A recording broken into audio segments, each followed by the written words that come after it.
Untuk sampai part ini, hanya sebatas awal perjalanan hidupku dan keluarga kami dahulu. Sore itu, setelah kesepakatan pergi ke notaris hari esok, Pak Herman langsung pulang. Ayah dan Mamak akhirnya ikut aktivitas beres-beres dengan kami sampai malam. Yah mulai menata kursi-kursi, dipan, perabot dapur dan lain-lain.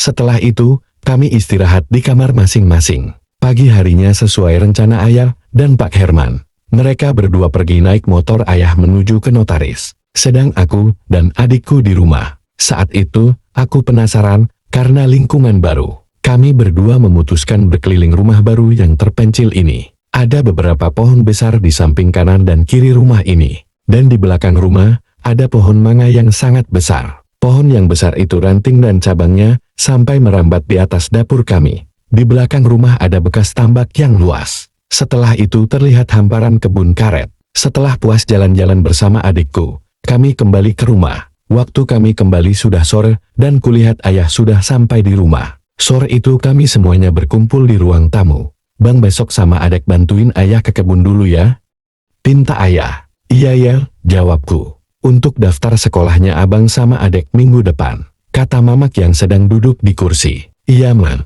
jawab adek. Tapi kita ke bengkel dulu bang, ganti ban motor kita semua, kata Ayah. Lah memang kenapa ya, ban motor kita kan masih bagus, jawabku. Di sini jalanannya ekstrim bang, kemarin motor Ayah sempat gak bisa jalan. Terang Ayah. Oh begitu, memang mau diganti ban apa ya? Itu ganti ban cangkun, kayak punya orang-orang sini. Tapi kita juga harus bawa rantai juga bang. Soalnya, kalau medan bener-bener berat, harus pakai rantai dililit ke bannya. Jelas Ayah. Siap ya, jawab adikku Niko. Setelah obrolan itu, kami pun istirahat. Tapi kami makan malam dulu seadanya. Karena waktu itu, Mamak belum sempat ke pasar. Pagi hari aku dan Niko pergi ke bengkel dulu untuk mengganti kedua motor kami dengan ban cangkul dan membeli rantai sekalian. Setelah itu kami kembali pulang dan kulihat Ayah dan Mamak sudah siap pergi ke kebun. Di teras ada dua orang yang disuruh Ayah untuk membantu memotong pohon-pohon besar di kebun baru. Kami mulai perjalanan dari rumah menuju kebun kira-kira 1 jam. Waktu yang kami tempuh saat pertama kali sampai terlihat tanah di kebun memang sangat subur. Karena saat itu semua tumbuhan hijau dan rimbun. Setelah itu motor kami parkir di pinggir pembatas kebun milik Ayah. Pagi itu, kami awali dengan mulai membersihkan semak-semak di pinggir dengan sabit. Ranggel, ranggel. Suara rongan gergaji mesin yang mulai memotong semak belukar dan pohon kecil di kebun. Setelah bunyi raungan gergaji itu, dua orang suruhan Ayah mulai memotong semak belukar dan pohon-pohon. Waktu itu aku dan adikku diajak Ayah keliling dulu, memperlihatkan batas kebun karet dan kebun yang sedang dibersihkan, karena akan dipakai untuk menanam sayur-sayuran.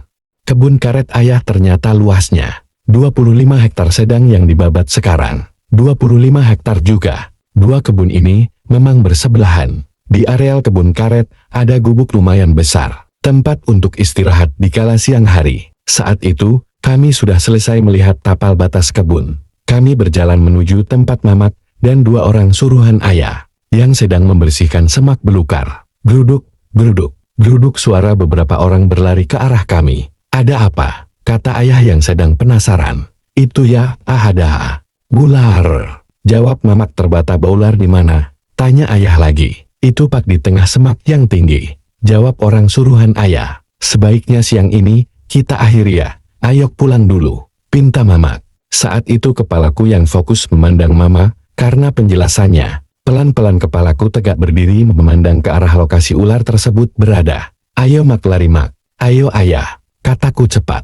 Kulihat dari jauh ular besar sedang berjalan meliuk-liuk ke arah kami. Ular itu membelah rimbunan semak dengan santai. Sedang kepala hitamnya mendongak ke depan dan tetap terlihat di atas semak. Memang ular hitam itu sangat besar, tidak lazim seperti pada umumnya. Cepet pak ... cepet ...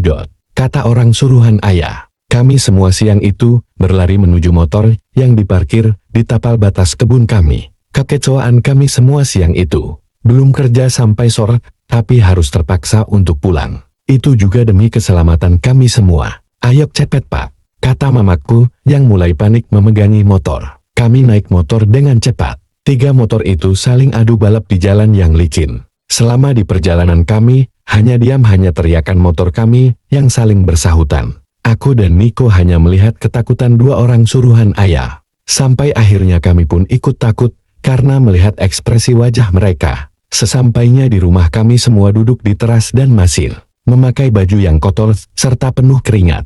Sedang kedua orang suruhan ayah langsung pulang. Mereka berjanji bahwa besok pagi ikut kembali ke kebun. Kami dengan membawa 6 orang lagi biar pekerjaan pembersihan kebun cepat selesai. Tadi ularnya besar ya, kata Mamak. Sebesar apa Mak? Kok sampai takutnya begitu? Kok gak seperti biasanya Mak? Tanya ayah yang tak tahu ular tersebut. Pokoknya besar ya, tidak umum. Belum pernah juga Mamak lihat ular sebesar itu. Jawab Mamak dengan menghela nafas. Iya ya Deno. Sempat lihat ularnya bergerak menuju kita waktu kita berhenti ketemu Mamak, sahutku. Tenang Mak, tenang. Sahut ayah yang masih berada di sampingnya. Ular hitam itu tadi kayak mau makan Mamak dan kedua abang tadi saat memotong pohon di tengah semak. Jelas Mamak. Hati-hati Bang, kalau di semak yang tinggi tadi. Ularnya hitam sebesar gardu listrik. Ularnya tadi kayak marah. Kepala ularnya berdiri seperti ular cobra tapi telinganya kayak kelelawar. Cie. Jelas Mamak lagi, serta bulu kuduknya yang berdiri. Degekek. Wow iya Mak. Jawabku yang ikut takut. Tapi besok kita harus kembali Bang. Karena kebun itu sumber mata pencarian.